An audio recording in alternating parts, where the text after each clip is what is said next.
Hi, everyone. This is America Adapts, the climate change podcast. Hey, adapters. Welcome back to another exciting episode of America Adapts.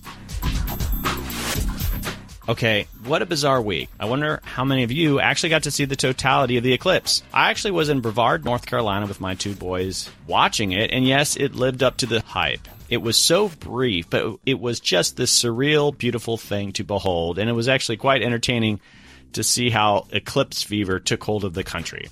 Okay, on the show, I have adaptation reporter Erika Bolstad. Erika recently was the staff adaptation reporter at E&E News on their Climatewire beat, and now she's doing some independent journalism. Erika has done some amazing stories on this emerging issue, and I've been a big fan for years. We talk a bit about what it means to cover adaptation as a news issue, but we mainly talk about one of her stories focusing on what is an emerging problem in adaptation: climate gentrification. Erika walks us through her story that focused mainly on this issue in Miami. It is a fascinating topic. Also, I want to note last week's episode. I had on the noted climate skeptic, and maybe infamous is more appropriate, Mark Morano of Climate Depot. For those who didn't listen, he's worked with Rush Limbaugh, Senator Inhofe, and has been the bane of climate scientists for years. Well, I had him on last week, and it was great, friendly, and of course, a disturbing conversation. I did not invite him on to debate him. I wanted to hear why he does what he does, and he shared this story. And then, previous guest, Randy Olson, science communication expert, he came on after Mark to dissect Mark's interview. So to be honest, I was a bit apprehensive about having Mark on. I've always sneered at legitimate news shops giving platforms to these people, but I wasn't having him on to debate. It was to learn how to communicate our side more effectively, and based on the numerous messages that I've received from people who have listened, that's how they took it. They even admitted Mark seemed like a nice guy, but they were fascinated by his motivations and inspired by Randy's tough assessment of Mark and Randy's recommendations on a way forward. I highly recommend you take the time to listen to this provocative, but I think very informative episode. Okay, some housekeeping. First off, thank you to those adapters supporting America Adapts. We are now a nonprofit organization and accepting donations. This is the hardest part of being a nonprofit organization. So if you've been thinking about supporting America Adapts, but you just keep forgetting, now's the time. For those of you who are looking for organization support, please consider this one.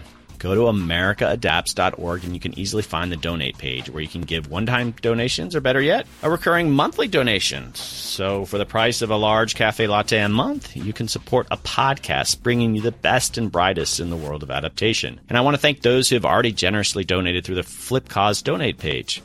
You can find the links in the show notes or at the website, and just look down on that smartphone of yours. I truly appreciate all the support that's come. And thanks to those who are using that recurring donation option. Long-term support will ensure the podcast grows, and the podcast has the resources to record on location and build out this platform for promoting the field of adaptation. Also, many people listen to this podcast on a website. Consider subscribing to the podcast on iTunes so each new episode is automatically downloaded to you. For foundation and corporate donors looking to learn more about the podcast, please contact me at americadapts@gmail.com. Also, I'm headed to the annual Landscape Architects Conference in Los Angeles in late October. I'm being sponsored by a corporate donor to see what the field of landscape architecture is up to on adaptation. If you are interested in sponsoring this type of podcast, please contact me for further information. And actually, this will be in late October, and if any of my listeners who are working in the field are in Los Angeles, maybe it's a chance to meet up for coffee, meet up for a drink. Maybe I'll have a chance. I'm building in some extra time to see what you're doing out there in Los Angeles. So yeah, let me know in advance. And okay, finally, future guests include the Graduate School of Design at Harvard University. I went to Boston and interviewed students and professors at Harvard working on adaptation in East Boston. Then I have on Dr. Pat Michaels of the Cato Institute. Once again, a rich conversation on free market adaptation, and I actually think many of you will be surprised by some of Dr. Michaels' answers. Generally, he's known to be highly skeptical of the climate change movement, but in this episode, we talked adaptation. All right, let's do this podcast.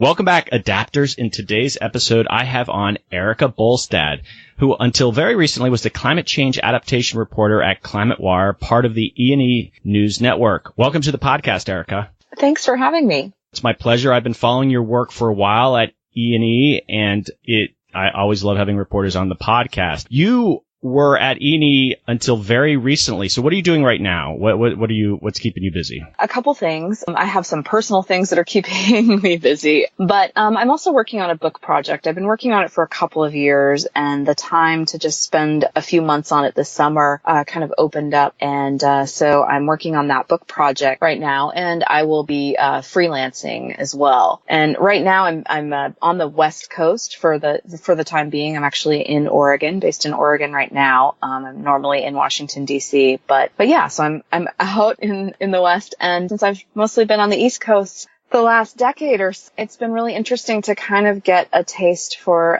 some of the climate stories that are out here. Well, I mean, I'm in D.C. and you mainly have been based in D.C., but we've actually never met up, and I've been trying to coordinate with you for a while, and here we are finally talking, and You're on the other side of the coast. So. I know, right? So if I have this right, you are also a yoga instructor? I am, yeah. Yep.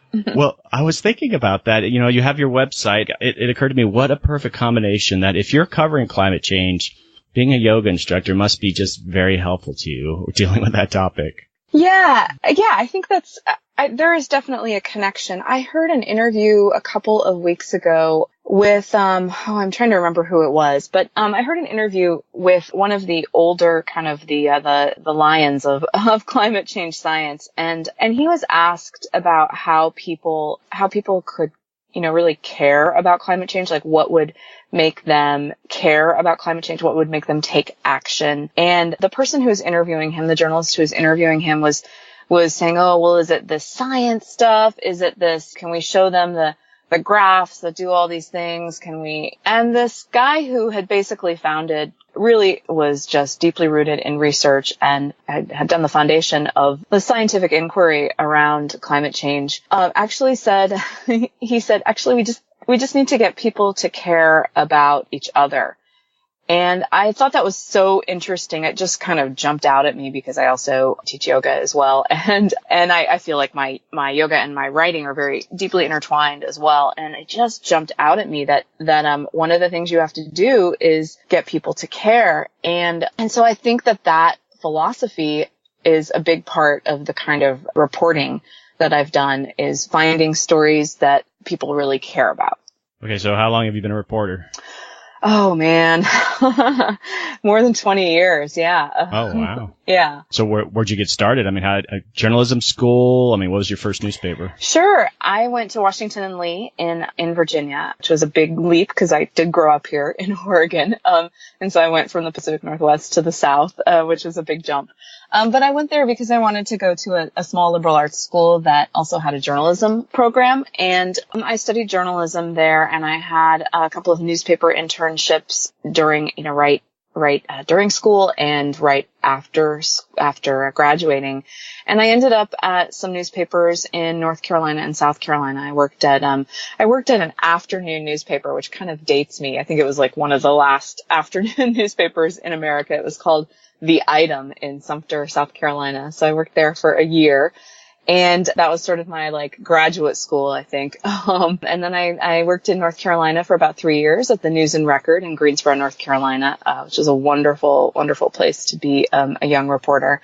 And then I went to the Miami Herald, and I was there for 7 years in Florida, in South Florida. And then I moved up to Washington, and I worked in the McClatchy Washington Bureau, and I did a couple of different things in Washington. I was the Washington correspondent for the Anchorage Daily News and the Idaho Statesman, which at the time were both McClatchy newspapers.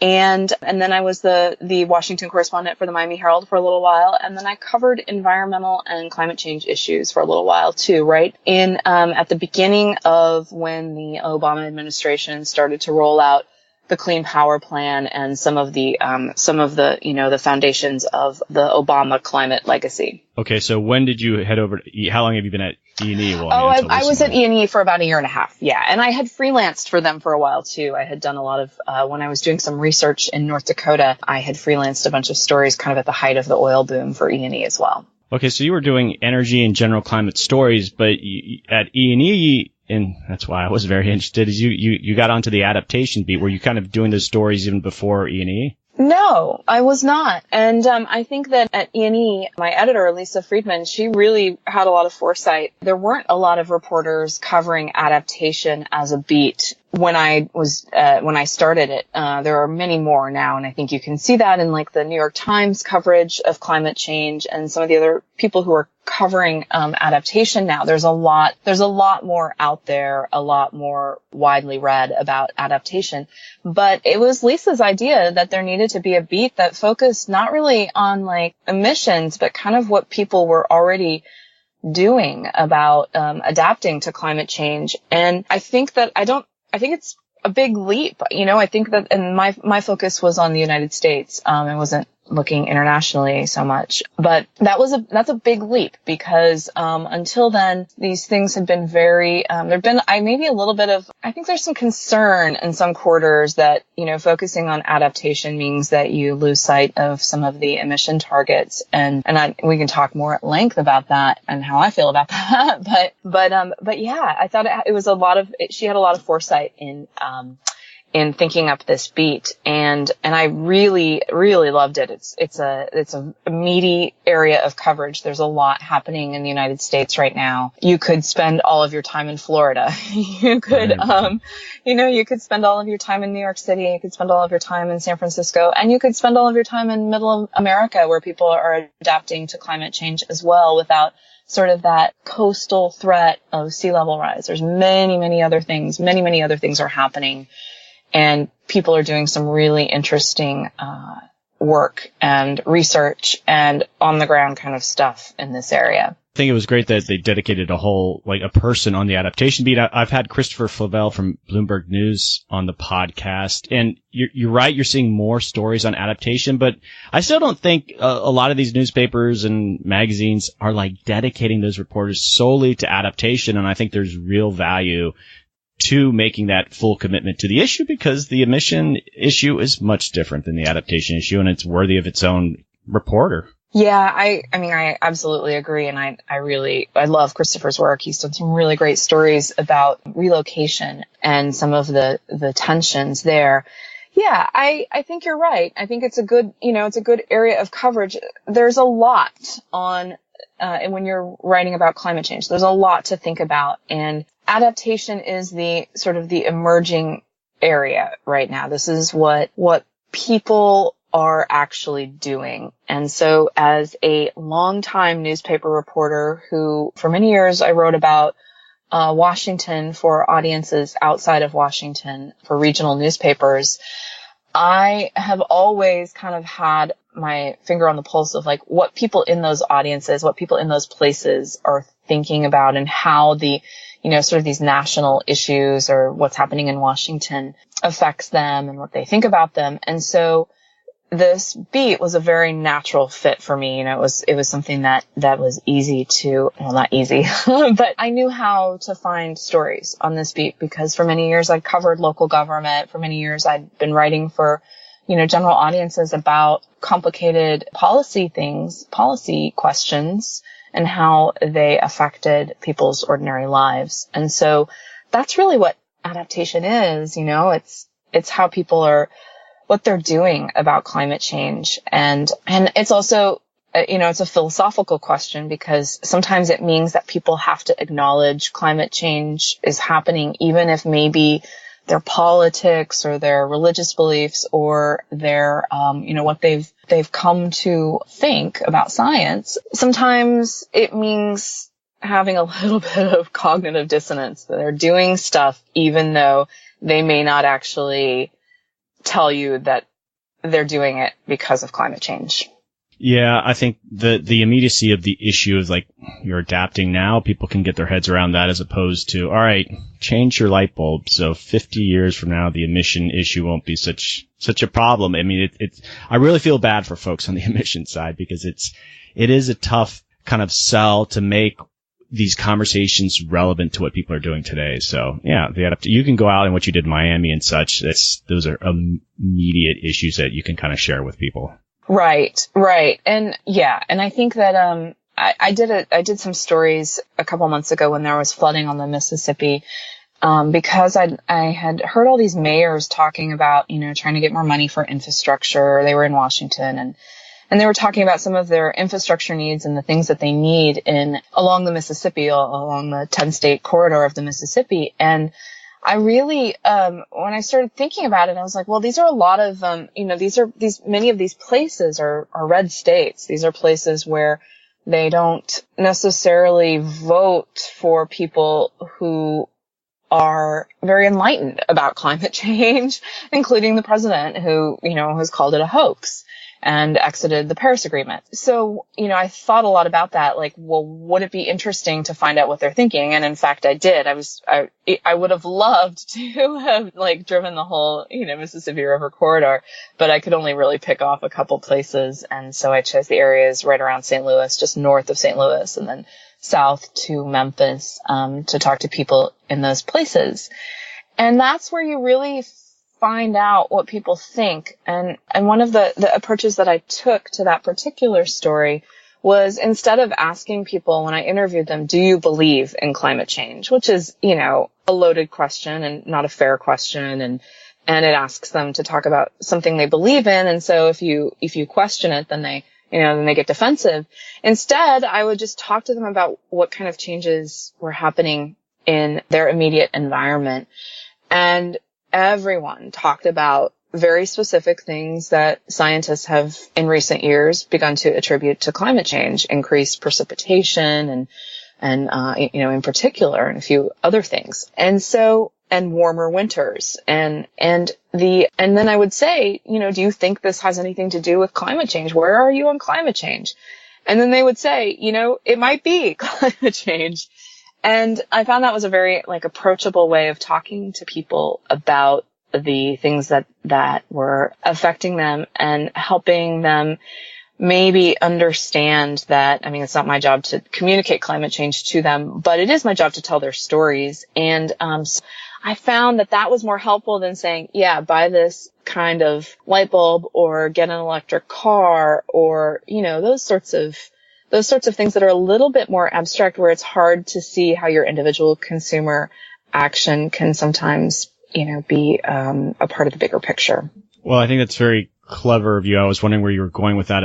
When you're having these conversations, how do you approach climate change? And I've had other journalists talk about how they do it. So you kind of started off with, okay, these are some of the impacts, these are some of the changings that you're seeing, but you do make a point of bringing up climate change after they've sort of acknowledged or shared with you.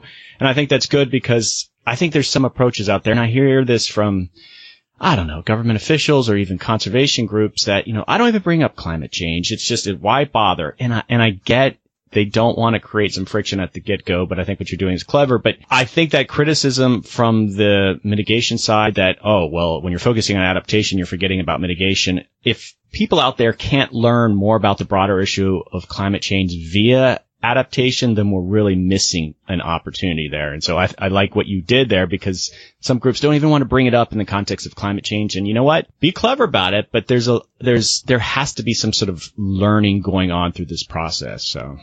Well, as far as I can tell, I covered city government. Like I said, I covered city government for a long time in local governments, county governments, and state government in Florida and in North Carolina and South Carolina. And one of the things that I did when I started writing about adaptation is I went and looked at kind of what cities and local governments were doing, because I was familiar with them, and a lot of them they're doing a lot. And so if you talk to people, Dan Zarelli in New York City, for example, the chief resilience officer there, people like that will say we're doing both. We're working on emissions and we're working on adaptation both at the same time. They have a dual message. Now, that dual message might go over much easier in New York City than it does in, say, Minot, North Dakota, another place where I wrote some stories from last summer, but they are doing both. They are working on emissions and they are working on the changes that have already begun to occur, and the changes that, because of the greenhouse gases in the atmosphere, are going to be occurring in the next, decade already, regardless of what we do about emissions over the next, 30 years. So I think people are really actually having those conversations at the same time in a lot of places. Probably not. You think of maybe a farm bureau in Iowa. Someone just doesn't bring it up at all, but he's just talking about the local weather. It's tough. It's tricky, but there's a learning opportunity that we can't lose. We can't lose a generation of that. So, well, okay. So you jumped right into one of the stories that you've talked about, and and I've got. There's a story I want to talk about, and I know this was an important one for you, but you sent me some links to some of your stories. Are those I was able to open them and go to them, but if I had those in my show notes, can anyone open them, or are they behind the E&E paywall? No, everything I sent you is an open story, so they're not within the E&E paywall. And Climatewire has this amazing agreement with Scientific American. And so a lot of Climatewire stories, there's a story from Climatewire that's available to the public every day on the Scientific American website. So some of those stories, I don't think I sent you any links there, but you can find Climatewire work on Scientific American. No, I did find on their website. I did randomly find they had all your articles on one page, which is really nice. Yeah, yay. Yeah, so I probably should have mentioned that Climatewire and E&E, it is a pay for service if those of you out there, but I mean, I had it for a super long time, then had a break, then had it again, but I mean, you guys, I mean, you're not there anymore, but just really producing some amazing content, and it's, you know, the who's who of people in the DC and the major urban areas. I mean, they get E&E, and it's just some great environmental writing. And so, yeah. There is no better source for information about what's happening in the climate world and in the environmental and energy world than E&E, Greenwire and Climatewire and EnergyWire. Really, I have to, there are some amazing reporters and editors there who are doing really incredible, insightful work. So I highly encourage anyone out there who, can get a subscription. A lot of institutions have subscriptions. So if you have some listeners who, work for a university or a government agency, many of them do actually have subscriptions. They might just have to ask around to make sure they have access to it too. But yeah, those are some of our biggest subscribers. In some ways, it's ridiculous. I remember getting the articles in the morning, and then I think, the Climatewire came out at a certain point, and then there was the 3:30 news release, and you're just like, how am I going to get any work done? Right. These ridiculously interesting I know. articles. You could read E&E all day. Yeah, and that's what the boss doesn't want. But, okay, right. On that note, one of the stories I really want to dig into, I have you on, and I think this is the official title, is Gentrification Fears Grow as High Ground Becomes Hot Property. And that's a relatively new article, right? Yeah. Mm-hmm. Okay, well, so if people haven't read that, if you could really briefly, in a nutshell, and I'm going to ask you a bunch of questions about that, but what's that all about? That's about how, as sea levels rise in South Florida in particular, in Miami in particular, there are people who live on high ground, who live on places that are higher just because of the geology of the region. And those places for many, many years were either home to people of color, they were often historically Black neighborhoods, and they were often poor neighborhoods. And now, as sea levels rise, some of those neighborhoods are in there are developers, there are people who are thinking about how to, I don't know if retreat is the right word, but use those neighborhoods in the next several decades to be kind of the center of South Florida as sea levels rise and it becomes more difficult to live on some of the more vulnerable parts of that region. Okay, and it was a very long article and fascinating, and you sort of moved through different communities and sectors within Miami. And I mean, where did you get the idea for this story? And I actually have had Jesse Keenan on, and I think you've talked to him. He's a professor at Harvard, and the notion of climate gentrification. I mean, you're hearing a lot about it more, but I think at one point he coined the phrase earlier on. And so, I mean, where did you get the idea to do this story, and in Miami in particular? I used to live in Miami. I used to write for the Miami Herald, and so is a familiar place to me. And when I first started my job at Climatewire, I went down to Florida. It was one of the first things I did, and I went to this little sea level conference, and I just started talking to people about kind of what they were, what was out there. I was looking for stories, and I was just looking for ideas about what was happening down there. And a couple of community activists, and they're the ones who they say that they coined the term climate gentrification, and I think Jesse would say very much so that he uses it, but he's not sure he's the first person who said it. But they started talking to me about it, and these were people who were in certain neighborhoods doing education about climate change. So one of the main things that they're doing is they are, in some of these community groups, is they're showing people the potential impacts of climate change on their neighborhoods. And it's not just sea level rise, it's heat waves and hotter sustained temperatures in a tropical place, which is used to having, not used to having temperatures above 100 degrees. Was not that common in that part of the country until recently. And so some housing isn't set up for having hot, long periods of weather. It's hot all the time, but having these big heat events is different. And so they were doing some education around that, and they were showing people some tools that had been created to show where sea level rise might actually impact their neighborhoods in some places. And it just I thought about this for a long time. I mean, I didn't do the story for a year, but I thought about it for a long time, how to get at it, it's tough to prove that that developers are going in and buying up land for the express purpose of having higher ground for people to live on, so that, they've got a hot commodity. They've got a situation where the demand outstrips the supply, so they can make a lot of money, perhaps. That's hard to prove because the real estate is complicated everywhere, but it's especially complicated in a place like Miami, where there are boom and bust cycles, and there are, neighborhoods that are already seeing some of the pressures of gentrification for other reasons that have nothing to do with climate change. So I wasn't really sure how to prove it, and I poked around. I talked to real estate experts, people who had some numbers that showed, some trends, but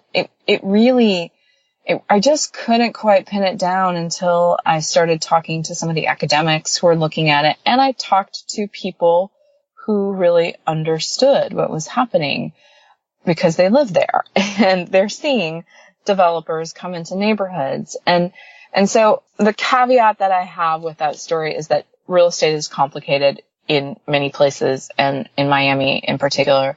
But some of the historical housing patterns and the way the geography works there make it very clear that there are neighborhoods that poor people and people of color who have lived there for many, many years are going to be pushed out because they live on high ground. Well, it's a fascinating story, and there's just so many pieces to it. So I want to talk about one of the quotes from the article. Let me just read it to you really quickly. So, and in the era of climate change, those fleeing sea level rise will be on the lookout for a place to live on higher ground, which is likely to push people of color and the poor out of neighborhoods that have historically been mostly black or Caribbean. Okay, and so I read that in the, a lot of the article kind of focuses on the whole concept. And I'm from Florida. I grew up in Sarasota. I've been to Miami many times, and it's just, people live on the beach because it's gorgeous. They have access to that water, and someone talks about this later on in that article, but as the waters come up, and if there's even a little bit of high ground 3 miles and 5 miles in, rich people aren't going to want to go live there. I mean, if you think of what the new coastline will be, it'll be super polluted. It will be junky marsh. It won't just be pristine beaches. And so, I don't know. The notion of just very micro migrations, it just strikes me as not likely. Well, you don't have to have a definitive answer, but I think that it's hard to predict exactly what South Florida is going to look like. I think that as the waters retreat, there's a big city there, right? So Miami is a big city, and there's lots of infrastructure there. There's going to be a lot of interest on the part of local governments, on the people who have business interests there, in kind of maintaining that core, that place. And that core is not the Miami Beach. That core is not Miami Beach. There are a lot of people who are thinking about some of the adaptive measures that they can take in South Florida, including some folks at the architecture school at the University of Miami. And they have they have these or they have these really cool drawings, things that you can do to elevate your home so that it's up higher, and so that as water comes in, it is less vulnerable to sea level rise. And remember that sea level rise is kind of an incremental sort of thing. So, it is an incremental thing. So it happens slowly. It's happening faster than in the recent decade than it did before, but it is an incremental thing. So it's the way that the place looks is going to change slowly, and you can see it. I lived there, gosh, it's been 10 years since I lived in Florida. And, when I go back, you can see how different some of like my favorite beaches are. You can see how they've changed because of sea level rise. You can see where water comes into places that it didn't come into before. It floods places that didn't flood before. So I don't think that those changes will be, unless there is, and this is in the article, unless there is a dramatic major storm, a big hurricane that really destroys a lot of infrastructure, destroys property on the scale of Andrew or Katrina, then a lot of this change is going to be incremental. It's going to happen, year by year, month by month, maybe year by year. And that is harder to plan for and visualize. It's harder for people to visualize and understand than is a dramatic event that immediately changes the landscape, that immediately makes the marshes really, awful, polluted, dirty, ugly. And there's so much sunshine there that it's really hard to, the population right now just keeps growing in those places and in other Sunbelt states. So I don't see that sort of, unless there's a dramatic event that happens, I think that, the power of the real estate market is just going to keep churning for a while there. Well, I agree, and I have a few more questions about the real estate. But you'd mentioned, that was my next question, is, well, Florida is sort of unique, unlike maybe some other areas, that it is very susceptible to large storm events. And this was talked about in one of your articles dealing with New Orleans. But I look at a hurricane, and I don't even think it has to be like Andrew now, that it's almost like a sneak preview of what sea level rise will be like in the future. And so you go through this storm event, look at some of the localized flooding. What are some of the damages? Where are areas that really have to just kind of totally be redone? And you have a sneak peek of what might happen. And not everyone gets the benefit of being able to do that. And yeah, I think the local governments are complete denial. I think you used the word denial in your article about what ultimately is happening here. And the real estate, and I've used this in other podcasts before, you've seen the movie The Big Short, right? Mm-hmm. And they go down to Miami and they just talk to the real estate people there, and they're just completely irrational about why they're buying these homes. And I think that's going to happen in South Florida indefinitely until there's that moment, like that catalyst, a major storm, where they kind of give up on the area. So yeah, there's two competing things: the irrational behavior of people wanting to go live in Florida versus this wall of reality that's coming. And I think the climate gentrification to me is just sort of like this short-term profit thing. It's like, well, let's artificially create value, and we're going to use this narrative of climate change to do it. And they're just flipping homes, I'm speculating quite a bit here, but it's just Florida's so bonkers that way. It is bonkers that way. I lived there for a long time, and yeah, and real estate was always a huge topic of discussion down there, because it just was, people got wealthy from it. People lost fortunes because and ordinary people sometimes. And yeah, it is just like what was in The Big Short. Absolutely. Yeah. And so you're right. In the greater scheme of things, and someone says this in the piece too, gentrification might be a blip on the climate change story. It might be just a little blip. But I'm going to argue that even if it is a little blip, it's not just Florida. This part of Florida has a unique story because the reason that people lived on higher ground in Miami in particular, in these neighborhoods in particular, was because they had to live there. The way that the Jim Crow laws worked, the way that housing patterns worked, they were forbidden from living on places like Miami Beach. They were forbidden from living in neighborhoods. This was written into,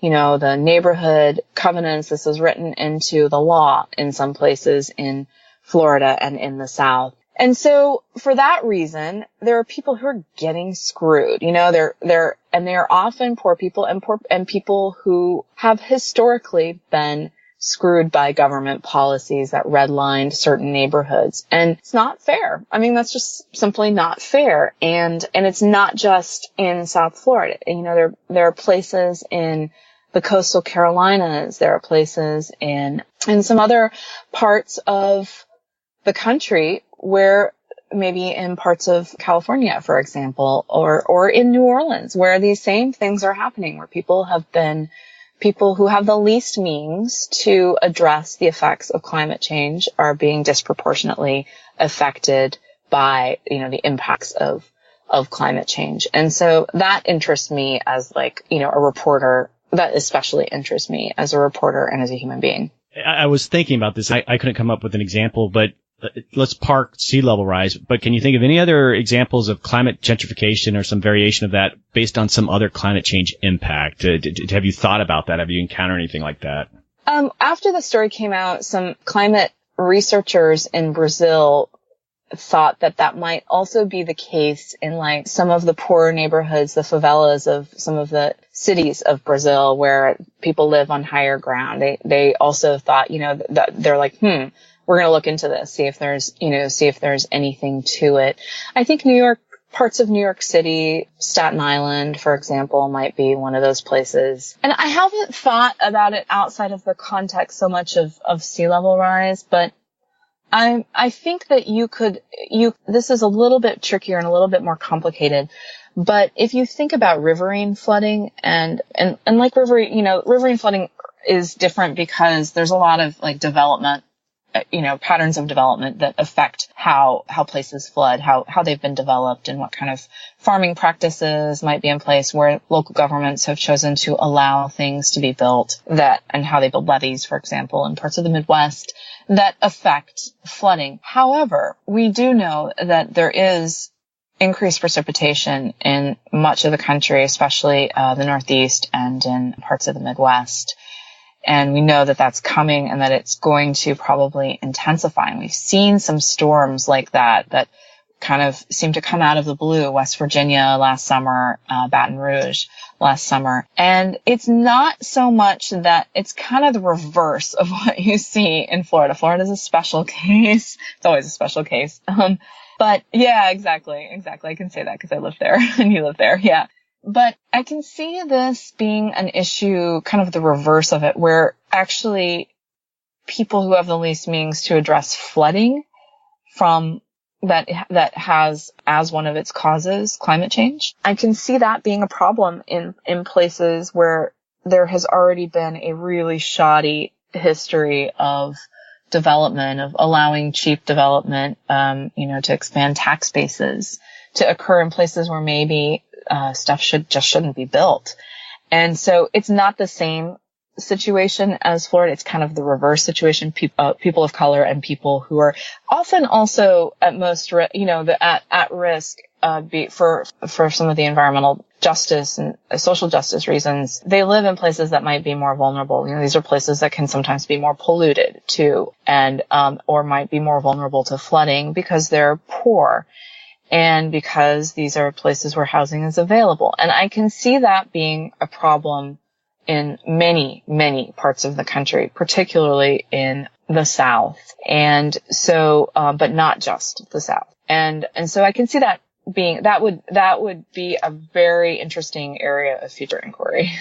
Yeah, I'm getting these visions of, what was it, 100 years of Native Americans kind of getting screwed over on, being forced out of certain areas and, climate change. The environmental justice, it's interesting that field is growing quite a bit, but you know how it is. The cynic in me is if you're just an area without much in the way of resources, you're always going to be on that sort of getting screwed. And I wanted to bring up, as you were talking about Miami, but what was interesting in regards of environmental justice, there was this, I don't know if it was a state representative or just a House rep in New Orleans, but talked about how that storm event, I don't know if the language used was sort of flushed out all these areas, and so they could sort of start fresh, and that kind of gentrification happened. And correct me if I'm wrong, that's kind of how I read your article, and he looked at it as a kind of a positive thing. Oh, we kind of get to start from scratch here. Did I read that right?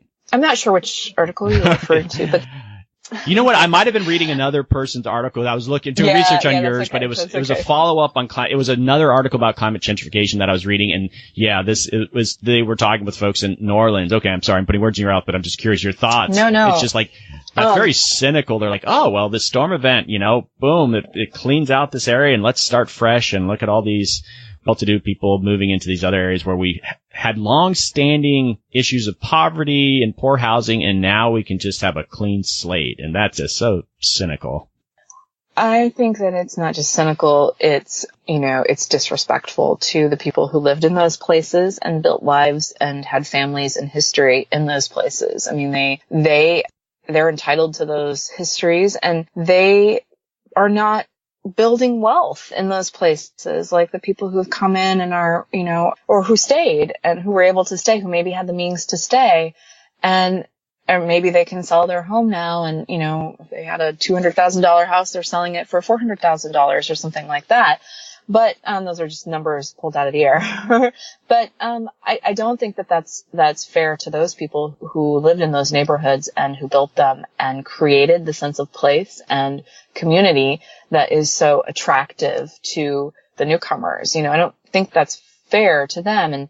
And their lives were uprooted by, events like Katrina. They will never be the same. And so, their neighborhoods will never be the same. Their communities will never be the same. And sometimes perhaps it is helpful to disrupt these patterns of poverty. And I think that there's been some good research on this. Some social scientists have looked at what happens to people when they move after events like this. And I think it will be part of the discussion about adapting to climate change, how you adapt and how you move certain communities. It's certainly an issue in parts of Alaska that are having problems, where there are native communities that are really struggling with how to move, how to perhaps give up a way of life that has been not just centuries in the making, but several thousand years of human settlement. Those are, I think I don't even think it's cynical. I think it's kind of cruel to talk that way about people's lives. It's well, here, I found it. It was in Grist. And Brenton Mock, I don't know if you've ever heard of him. He's the reporter who did it. Let me just read this really quickly. Even if you believe gentrification is not a problem because poor African Americans and Latinos get displaced more often than not by economic instability, there's still nothing that will clear out a community faster than a natural disaster. As former Louisiana State Rep Richard Baker said after Hurricane Katrina, quote, "We finally cleaned up public housing. We couldn't do it, but God did." And I'm sure there's probably more to his quote, but Gris probably really did capture what he was trying to get at. So that's awful. And that's going to be playing out all along the coast. That's sure. Yeah. No, it will be. I mean, people have to have somewhere to go. And there has been I don't remember his name off of the top of my head, but there's a scientist at a demographer at the University of Georgia who has done some really cool work on looking at where people will go, from sea level rise. He's done some really interesting work just looking at how patterns of movement might play out. And one of the things that came up in his work is that no place is really untouched by sea level rise in the U.S., crazy as it may seem, because people will move. They will migrate. Some of them will migrate because they're forced to migrate by a big event like a Katrina, so it'll be involuntary migration.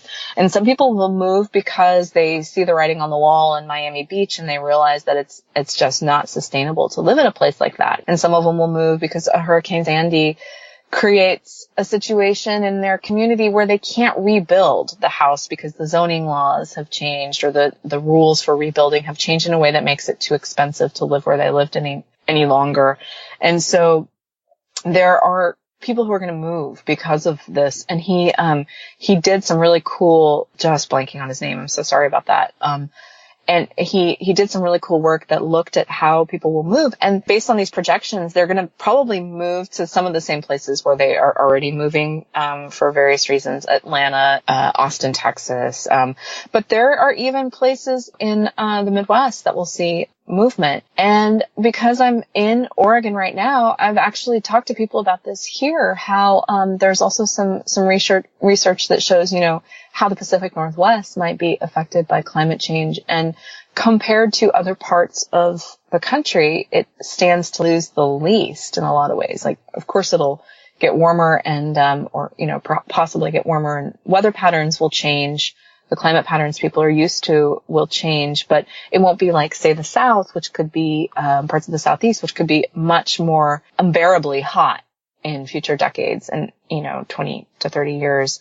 And so there are parts of the country that are going to see some really interesting population shifts. And that's what they're predicting because of changes in people's direct environment. And those are the changes that people really understand. They understand what it's like to have a warmer winter. They understand what it's like for the summer to be unbearably hot and to have more heat waves. Those are, they understand what it means to have sea level rise. So I think that those will be some interesting, studies to watch and to see if that begins to play out. Okay, so we really dug into that article, which I wanted, and I want to just ask you a few more questions, but just, I guess, one last question regarding that story, and maybe I missed it, and I did read it twice, is I didn't really notice any state people or federal people that you interviewed, and was that on purpose, or was it, in Florida with the state obviously is a bit bonkers regarding climate change? Was it just not relevant to the story at the time? I don't know. It was like 5,000 words, so I don't think I could have gotten anything more in there and had anyone read it. But this was a story about a specific kind of real estate pattern and a specific thing that was happening in Miami. So I'm not really sure that for example, a member of Congress or something weighing in would have added that much to it. I was just curious if the politics of climate change played into who you could talk to, but it didn't sound like that was an issue. No, that wasn't an issue. I mean, that is always an interesting issue in Florida for sure. But that wasn't really a part of that particular piece. I have written stories about Florida where that is a part of the discussion, where there is a tension and a frustration between local government and, like county and cities and the governor's office. That certainly is, that tension exists, and it is a part of climate change discussions, but it just wasn't really a part of this story. Okay, so I sent you an article today. I don't know, did you get a chance to glance at it, that Washington Post article? Yeah, I did. So you didn't know Joel Clement. I knew him, well, actually gave me a recommendation for a job once. Oh, how funny. Really interesting guy. I've always been amazed by that. So for folks, that I sent Erika an article from the Washington Post, his opinion piece from Department of Interior employee Joel Clement, and this is all out there now. He's revealed to the world, but he's basically it's a whistleblower kind of situation. He worked on climate change issues at DOI, and he's been reassigned. And this is so fantastically cynical, like as an accountant department within the sort of oil and gas revenue department. So, he went from climate change work, adaptation work to they buried him there. And so his whole opinion piece was talking about this process, and he wanted to kind of come out and say, I'm going to officially file complaints and all that. And I'm just curious your thoughts about what's kind of going on there, because you didn't know him, but he was literally ground zero for adaptation planning at DOI, kind of behind the scenes person. And, that's coming to a grinding halt. Yeah. I think that, we've seen a number of scientists, and we've seen people in the State Department and in other federal agencies have this happen to them, where they are reassigned or they essentially have no job anymore, because if you're not part of the climate, the global climate negotiations, what do you do in the State Department if you're, if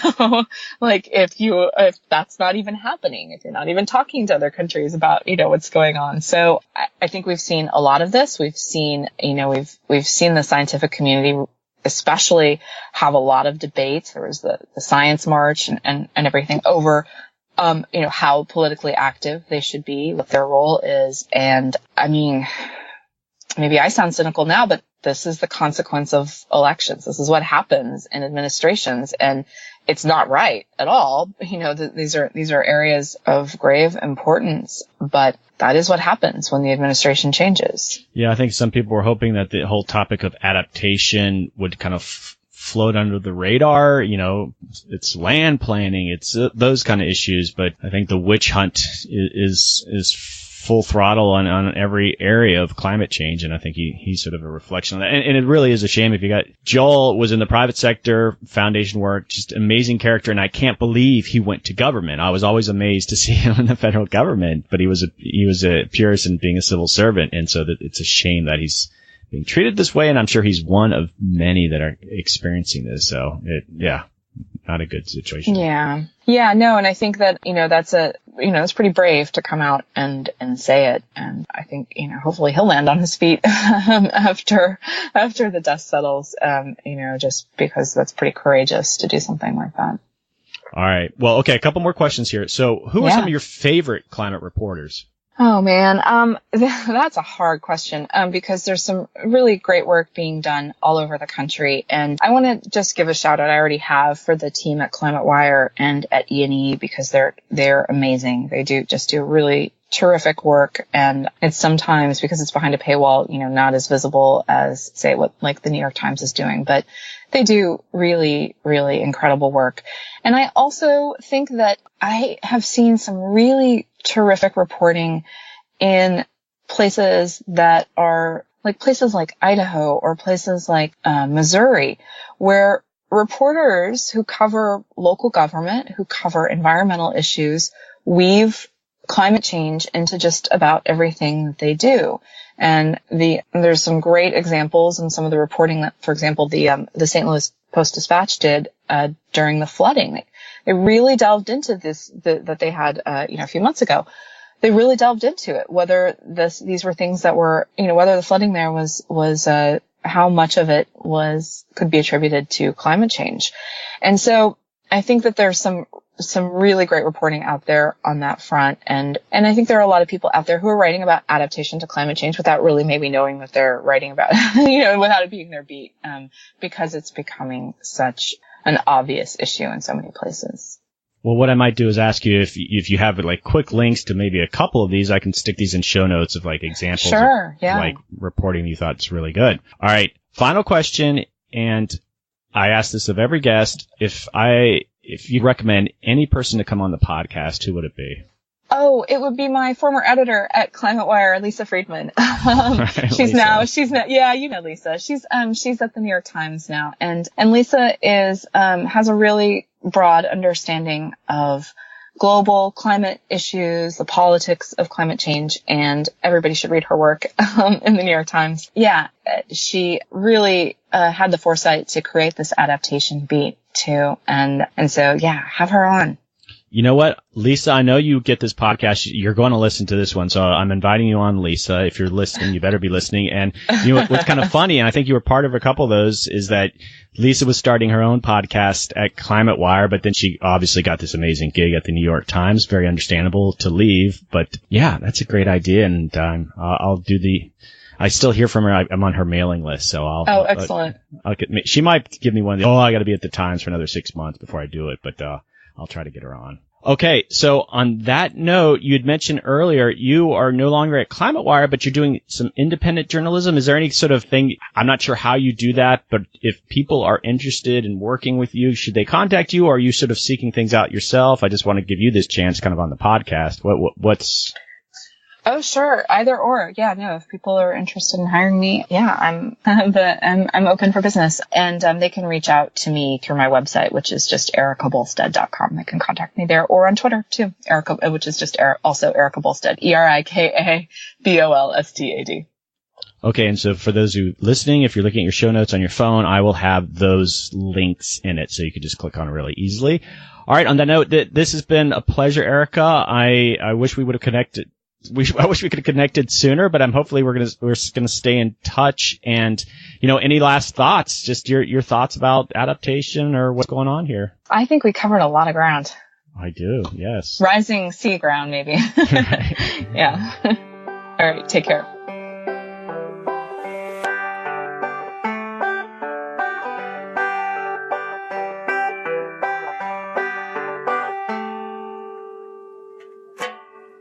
Okay, adapters, that is a wrap to this episode. Thanks to Erika Bolstad for coming on to the podcast and for all the amazing reporting that she does. I hope she keeps on doing this important work. Okay, some final housekeeping. Don't forget to join the Facebook page and the Facebook community group. The group is private, but just search for America Adapts and ask to join, and I will approve you right away. It's more of an insider conversation on the podcast, and people share their own stories, and it's a community that we're building up for America Adapts. Don't forget to check out the new updated website at americaadapts.org. All my information is in the show notes. So for those on iTunes, the show notes there are giving you all these links. And again, please consider supporting the podcast. I will be going on location more in the coming year, and it requires ongoing support from all of you. I hope you consider donating. Okay, adapters, do me a favor this week. Go find another adapter and let them know about this podcast. Let's keep the number of adapters growing out there. All right, I hope you all have a great week. Until next time.